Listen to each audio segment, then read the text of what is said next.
Hallelujah, praise Lord. जय मसीह की सबको, प्रभु यीशु मसीह में प्रेज़ लॉर्ड, सलाम।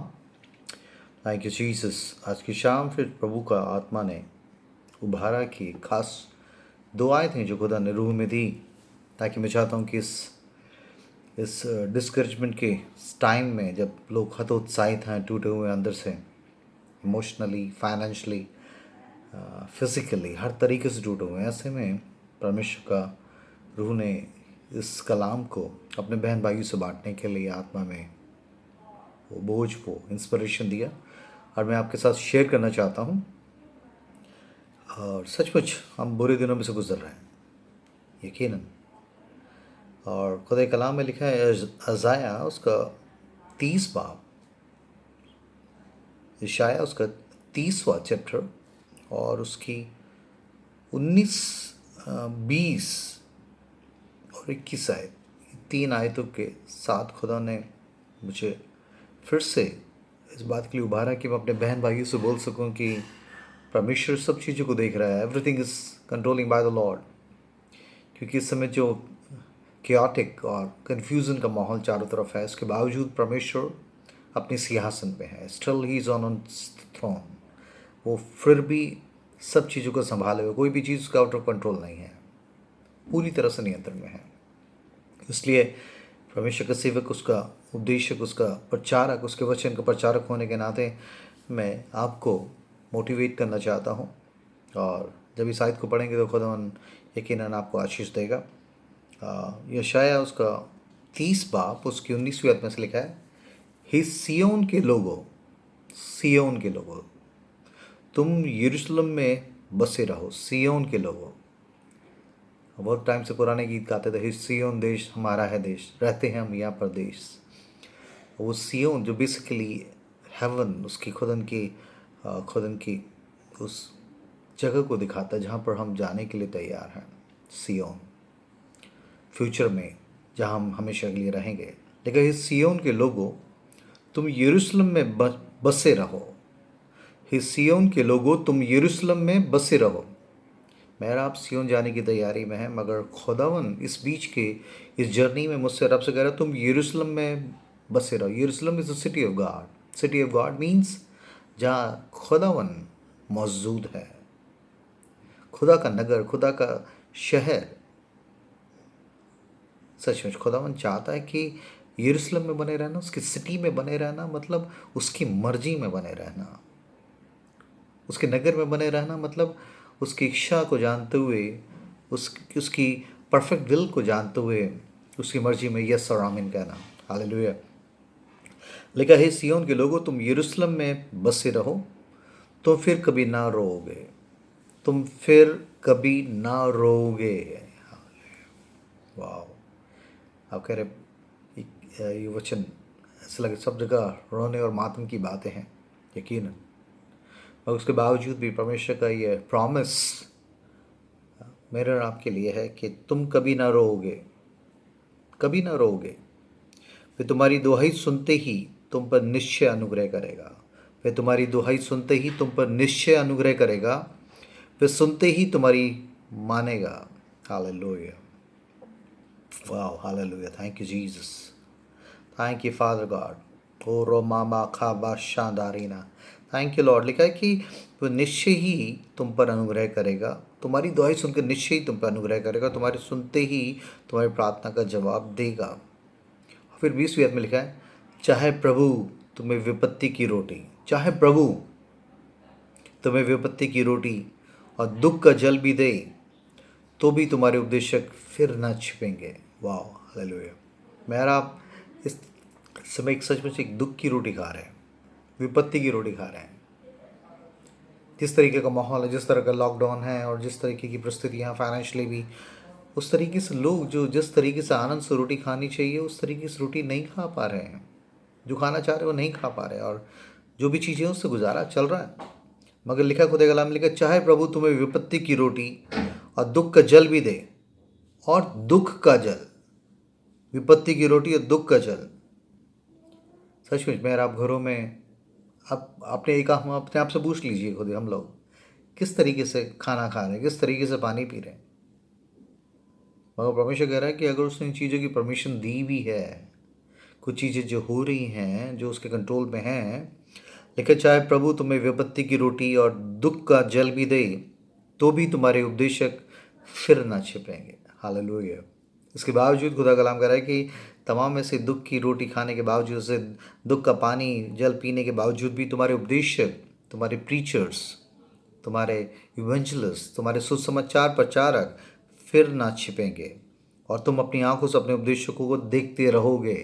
अपनी इन्हीं आंखों से अपने उपदेशकों को देखते रहोगे। सबसे बड़ी बेहतर बात है कि इस समय, इस बुरे वक्त में भी मैं इस चीज़ को देख रहा हूँ कि खुदन के सेवक लोग ऐसे दुख की वादियों में से जाते हुए भी, रोनी की तारियों में से जाते हुए उसे सोतों का स्थान बना रहे हैं।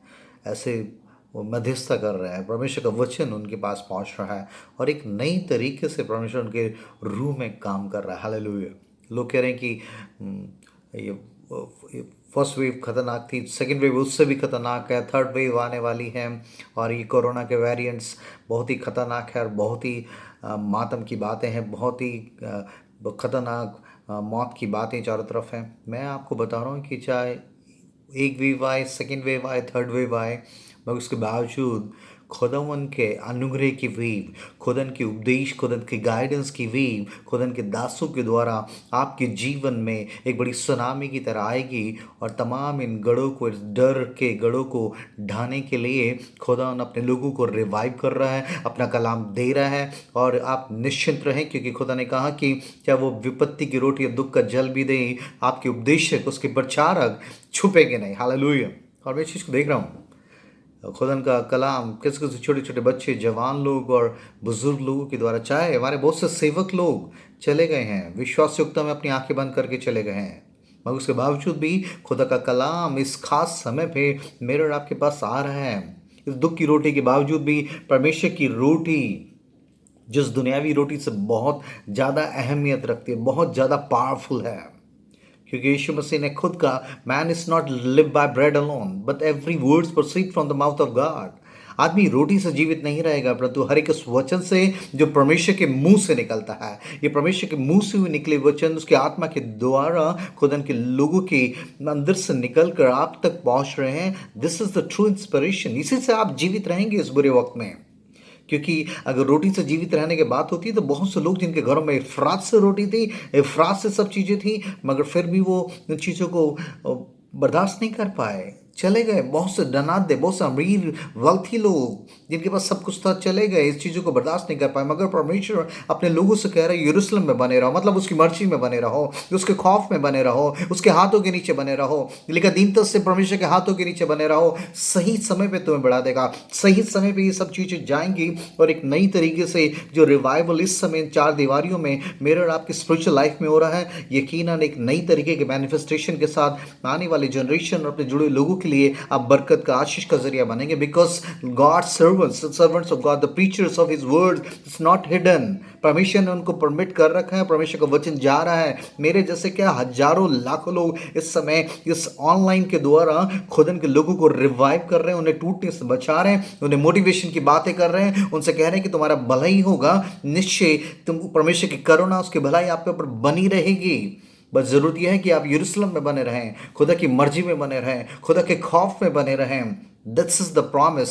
और परमेश्वर कह रहा है कि चाहे वह तुम्हें विपत्ति की रोटी दे और दुख का जल भी दे, तो भी तुम्हारे उपदेशक फिर ना छिपेंगे। हालेलुया। तुम अपनी आंखों से अपने उपदेशक को देखते रहेंगे। बहुत से परमेश्वर के सेवक, उपदेशक, प्रचारक चले गए, मगर still there is no lack into the kingdom of God.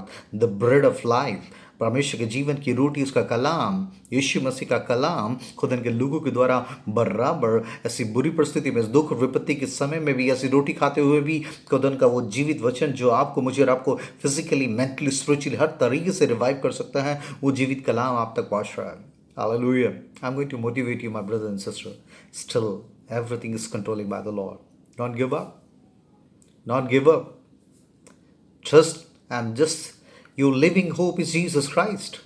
कोई भी बातें आपको परमेश्वर के प्रेम से अलग न करने पाए। हालेलुया। कोई भी समस्या, कोई भी बीमारी, कोई भी महामारी खुदन के नाम से बढ़कर नहीं है, और कोई भी ऐसी चीज नहीं हो रही है इस पृथ्वी पर जो परमेश्वर के कंट्रोल से परे है। अगर आप उसके हाथों के नीचे हैं, दीनता से उसके हाथों के नीचे हैं, यरूशलेम में बने हुए हैं, तो परमेश्वर कह रहा है वो निश्चय ही तुम पर अनुग्रह करेगा, और वो सुनते ही तुम्हारी दुहाई की ओर कान लगाएगा, तुम्हारी प्रार्थना का जवाब देगा, और उसके प्रचारक, उसके उपदेशक आपसे नहीं छुपेंगे। This is the beauty for this season. ये सबसे बड़ी शानदार और बड़ी बेहतर बात है कि खुदन के उपदेश जो ज़रूरी है इस समय परमेश्वर की बॉडी को, उसकी कलीसिया को, उसके चर्च को, खुदन अपने लोगों को रिवाइव करा रहा है छोटे छोटे जवान बच्चों के द्वारा। I was so motivated by the preaching, the true word of God, revelation they are receiving by the Spirit of God। इसलिए मैं आपसे कह रहा हूँ कि चाहे वो दुख की रोटी खा रहे हैं हम, विपत्ति की रोटी, दुख का जल पी रहे हैं, उसके बावजूद भी वो जीवन की रोटी, उसका कलाम देने के लिए लाखों लोगों को खुदा ने खड़ा कर दिया है। और उसने कहा कि उसके उपदेशक छुपेंगे नहीं आपसे। परमेश्वर के वचन के उपदेशक, उद्देश्य जो सचमुच आपके लिए सही गाइडेंस देने के लिए, उसका मार्गदर्शन देने के लिए पवित्र आत्मा ने बहुत से अपने सेवकों को खड़ा कर दिया है। दिस इज़ द बेस्ट सचमुच ब्लेसिंग फॉर दिस सीजन। इस टफ टाइम में खुदन का आवाज़ आप तक पहुंच रहा है, खुदन का कलाम आप तक पहुंच रहा है, इससे बेहतर बात क्या होगी। हालेलुया। इसलिए खुदन मुझे आपको चाह रहा है कि मैं और आप एक नई तरीके से खुदन से लिपटे रहें और उसकी आवाज़ को सुनने के मुंतज़र हों, और यकीनन खुदन के सामने अपनी दुहाइयों को, अपने हृदय को उड़ेल दे। टूटा और पिसमन परमेश्वर के योग्य बलिदान है। वो लाचार की प्रार्थना की ओर कान लगाता है, वो कान लगाए हुए है। हालेलुया। वो सब कान लगाए हुए हैं। कुछ भी आपके जीवन में जो भी घट रहा है और जो घटने वाला, वो कुछ भी उसके नियंत्रण से परे नहीं है। Don't worry about your future, don't worry about your tomorrow. कल के लिए चिंता मत करें, आज के लिए जो भी कुछ है उसमें बने रहें, यरूशलेम में बने रहें, और निश्चय परमेश्वर अनुग्रह करेगा। God bless you all. आमीन।